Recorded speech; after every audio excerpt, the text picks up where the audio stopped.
My name is Lisa Shea, and today I'm going to take a look at The Alchemist by H.P. Lovecraft. I am a great fan of Lovecraft and Poe and other people of that ilk. I have issues with Lovecraft's personal views, but we won't get into that today. Today we'll just focus on The Alchemist. I am not going to read it, but I'm going to talk about my views on it, and there are going to be a lot of spoilers in here, so if you want to read it first, make sure you read it. So first, let's say that this was set in France, and the main character, Antoine, is a count. So it counts like a duke or a baron or an earl or something like that. It's a title, and he's the count of C dash. So when they were doing fantasy stories, they would not make up a fake name because that would take us out of the world. We'd say, oh, that was never in France. But if they used a real name, that would also take us out of the world being created because we say, oh, wait, I never heard of this Antoine in that particular location. So they'd say C dash or D dash or whatever to say, all right, this is a fake place, but it could be a real place, and that's how you get around those kinds of feelings. In, let's say, 1900, because that's about when the story was written, a decade or so later, Antoine was 90. So he was born about 1810. And what we learn is that when his family was back in the 1200s, one of his family members was cursed. And the family member was cursed because that family member killed a sorcerer for no reason at all, in essence. And the son of the sorcerer, who was Charles, ended up being grumpy that his father was murdered and set a curse on this entire family line of counts. So what the technical curse is that no noble of thy murderous line should survive to reach a greater age than thine. So in that case, that means that the person who killed the father, the sorcerer father, was 32. So now no noble is going to get past the age of 32. So this is one of my first questions. If a child is born of a noble person, they are still of noble blood. So if the next generation, the kid of the father that just got killed, who then grows up, so that's Godfrey.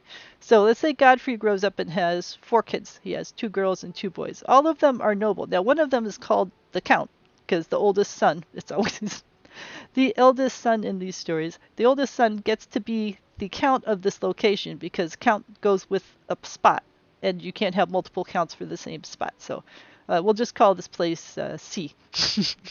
So the Count of C is the oldest son of Godfrey, and he will be a noble. But, I mean, the daughter is also noble, and the 2 other kids are also noble. So the way the story plays out, it makes it seem as if each son is having one and only one son, and then that son grows up and is killed. But before he's killed, he's had one and only one son, and there's this long line of one and only one son, which, clearly makes no sense. There's going to be girls in there somewhere. And while they are not counts, they are also noble. And we can also say the whole Salic law thing. There are places in France where a woman could inherit, because a woman could inherit land, and all of the titles were related to land.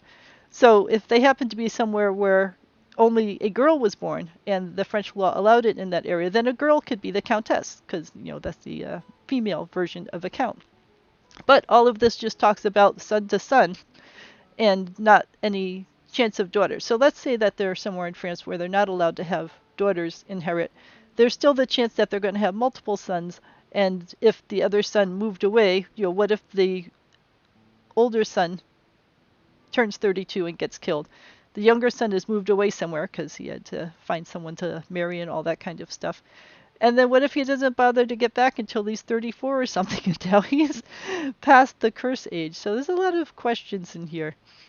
And, what happens if someone's infertile? I mean, it happens. Someone doesn't have any kids, or they don't have kids before they're 32 because, but you could say, once the curse started kicking, that maybe they have kids younger and younger because they want to have a kid before they die.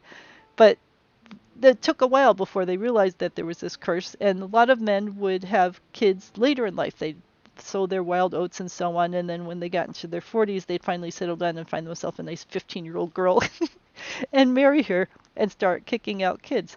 So there's a lot of iffy suppositions here. But let's assume that somehow he's not bothering with women. He's only worried about the men. And even if there's multiple boys, that he just waits and kills them all off. And then if there's multiple kids of the next generation, he's just waiting and killing them all off. Or we can just go even further and say he only cares about whoever is named Count, and he doesn't care about the other generations that are going elsewhere. So I suppose he was trying to simplify this for a short story, but it also made it seem a little less believable to me, the thought that there's always a father having one son living there, that one son grows up, has one son.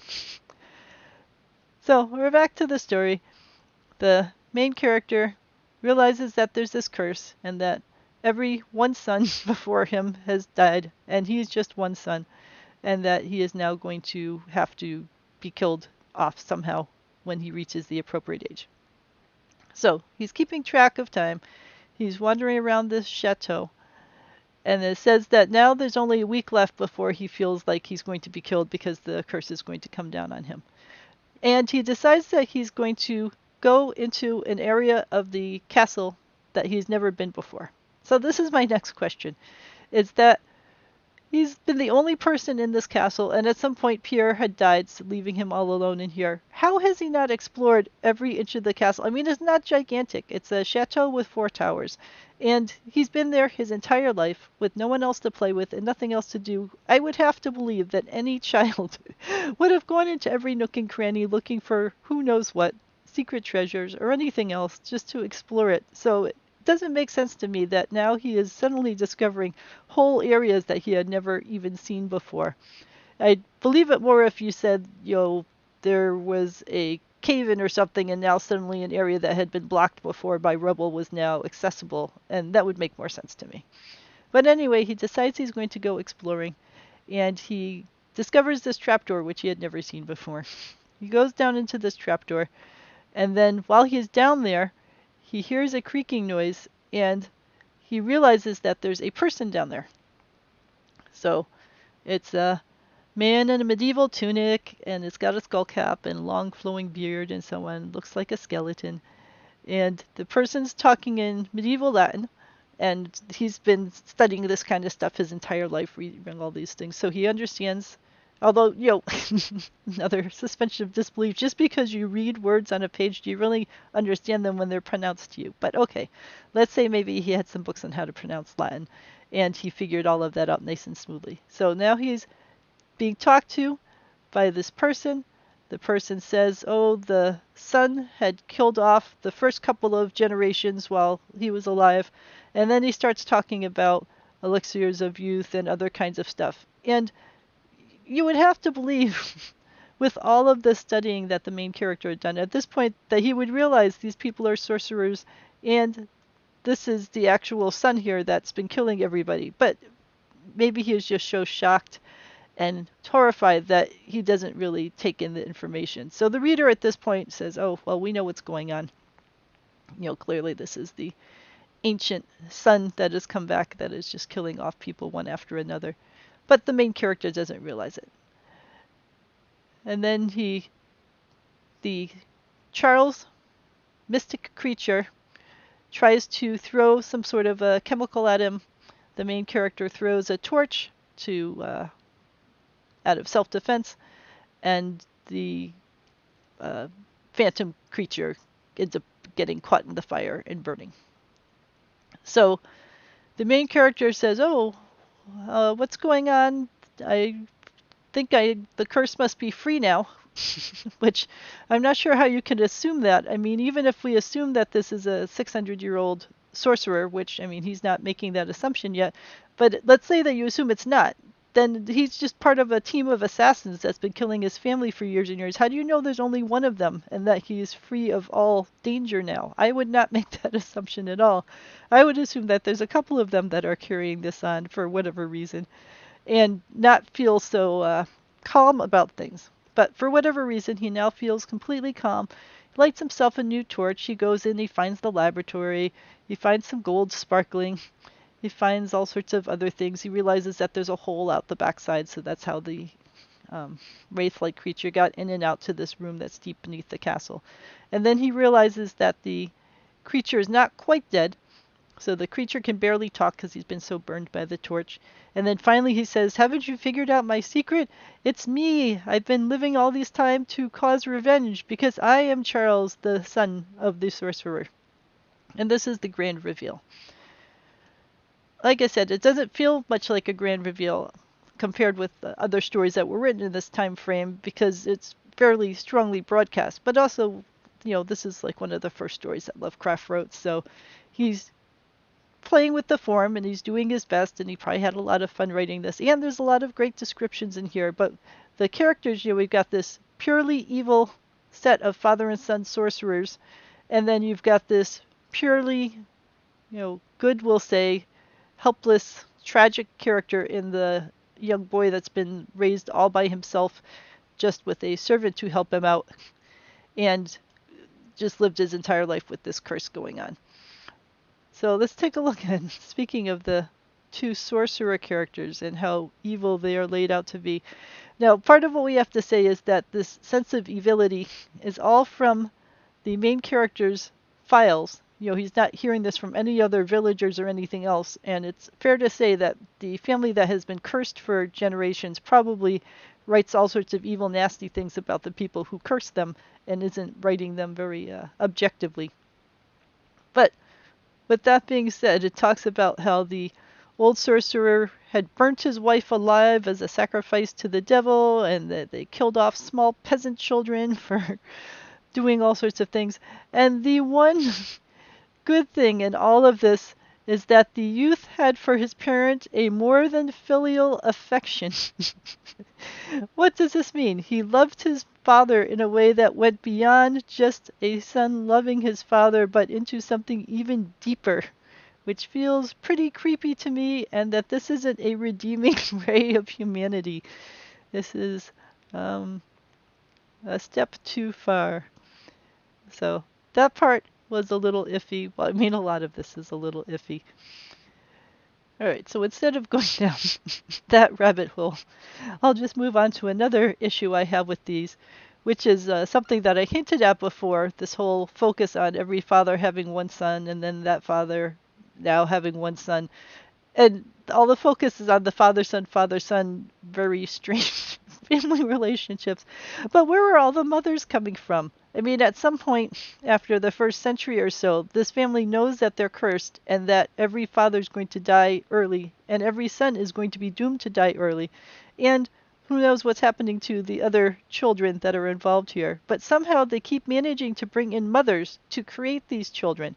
So are they just going further and further afield? They're going off to Austria or something and saying, all right, send us a 12-year-old who doesn't know anything about our family, and we'll give you lots of money so this 12-year-old girl can have sex with our male heir, and then she could die on childbirth, or, they don't even say what happens to the mothers. Somehow it seems like the mothers aren't lasting very long, because even though the fathers are dying early, and we'll say 32 is early in the grand scheme of things, but the mothers could live till they're 90 or whatever. They could have a nice long life, and they could have a productive life, and they could be doing things which raise money for the family and do them well and managing their assets well, because part of what he talks about is that the counts aren't allowed to do things to make money, and he's talking about farming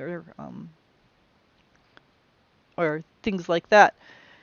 And that was true. In France, there were laws against, and they'd get penalties if a count or a duke or something like that started farming on his land, because the king wanted these people to be managing their estates and also to be ready at any point in time to come off and help them fight wars, because that was their purpose in life, was to have their stronghold ready to defend itself against any of the king's enemies. And also, if he decided to go on a crusade or something like that, to go off with the king on crusade, he couldn't be busy planting peas or beans or something like that. That was for the workers to do. But there were all sorts of things that a count could do, which, in essence is make sure your workers down in the fields were doing well and giving you their percentage of taxes, make sure your blacksmiths were doing well, and all that other kind of stuff. So sure, the father ends up dying at age 32 and isn't around to do that, but there are countless real-life examples of countesses and other women in these kinds of positions of power of doing really well and being able to manage their estates and make lots of money for their estates and keep things going in. And that was a requirement of being one of these noble people, because you needed the fortress to be maintained well and have soldiers in it, and you needed to be ready to go and support your king whenever the king needed you. So I'm not sure that a king would allow one of his nobles to get into the state without just replacing him and in essence kicking him out of nobledom, or sending some people to give him some advice or so on to get his act in order, because he needs the fortress to be strong and able to defend that area against any sorts of intruders. So it seems odd that, let's say that all the girls were brought in when they were 13, and that the husband sort of ran things until they turned 32, and then now the girl was completely inept and unable to manage things, and that's why things kept sinking into disrepair. But that also seems odd. So I find it odd that the women aren't even noticed, and they are dismissed so easily that, oh, it's just going to be a continual state of decline because the fathers are dead, as if there couldn't possibly a mother being in here, and or that there couldn't be brothers or aunts and uncles, depending on how all of this goes out. Even if we assume that the men are being killed off and that they're killing off every single male in the line, they're not killing off all the daughters, at least it seems like to me. And the daughters would still have husbands that could come and help. They wouldn't take over and be the count, but they could still help out and help get the villagers in order and get the blacksmiths in order and all that kind of stuff. So a lot of things are very iffy in here. He's just focusing very strongly on the father's son, and this one now orphan son who is the lead character of the story, and then the father and son of the sorcerer. So the only two women we even hear about is the sorcerer's wife, who apparently they burnt to death, and the main character's mother, who apparently died when the main character was being born. So I guess it's in the mind of a teenage boy, and he's just focused about fathers and sons and how they have these issues. And in one case, the father has died before the son ever gets to meet him, which is the main character, and in the other case, the son loves his father with a love which is more than a filial affection, which is the sorcerer and the sorcerer's child. So in terms of the writing, lots of nice descriptions. Characters are fairly black and white, but it's a first story. Plot is alright. Not as interesting as many of his other stories, but that is okay too. Do I have any final thoughts in here? Let's take a look through here. I just wish it wasn't telegraphed so strongly, and that at least he had like an inkling, the main character had an inkling of what was happening, instead of just being so completely clueless and then being so shocked by the end reveal. I still think that, someone along the way here would have been able to help this family out, and it's really odd that they were completely left as a count of a whole county with all sorts of villagers and blacksmiths and merchants and everything else there, that they are abandoned in this house. And how are they even surviving? Are they just like raising a little group of chickens, and they just keep eating all the chickens and their descendants and growing a little farm themselves, even though they're not allowed to farm, and just eating the stuff that grows out of the farm? I think you would have to run out of clothes and run out of everything until you had no interaction with anyone else. I mean, your spoons and forks would wear down. But this is a fantasy story. Alright, so those are my thoughts on it. Let me know if you have any questions or suggestions, and we will move on to the next story in line.